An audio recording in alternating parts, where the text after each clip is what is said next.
خبر شامل کرتے ہیں رجکوٹ سے، جہاں پر 8واں سالانہ محفل مشاعرہ ڈیرہ صاحب کا چیئرمین سید بلال حسین شاہ منعقدہ ہوا، جہاں پاکستان کے نامور شاعروں نے شرکت کی اور شاعر اکرام نے شعر پڑھ کر حاضرین سے خوب داد سمیٹی۔ اس پر مزید جانتے ہیں رانا عبدالقادر کی اس رپورٹ میں۔ 8واں سالانہ مشاعرہ زیر سرپرستی سابق چیئرمین رجکوٹ سید بلال حسین شاہ ڈیرہ منعقد کیا گیا، جہاں پر پاکستان کے نامور شاعروں نے شرکت کی۔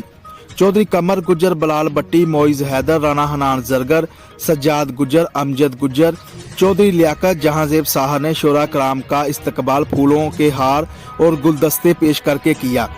شعراء کرام نے اپنے اپنے شعر پڑھ کر ناظرین سے خوب داد وصول کرتے رہے۔ مشاعرے کی صدارت ڈاکٹر وحید نے کی، جبکہ مہمان خصوصی ادیب، مصنف، ڈرامہ نگار خلیل الرحمان قمر تھے۔ دیگر شعراء میں شاہین عباس، علی زریون، عمیر نجمی، شاہر نواز، ضیاء مذکور اور عرفان شوکت، آفتاب ریاض، مصطفیٰ انور اور خالد محبوب اجمل فرید تھے، جبکہ خصوصی آمد مومنہ وحید، سابق MP، مشیر وزیر پنجاب تھیں۔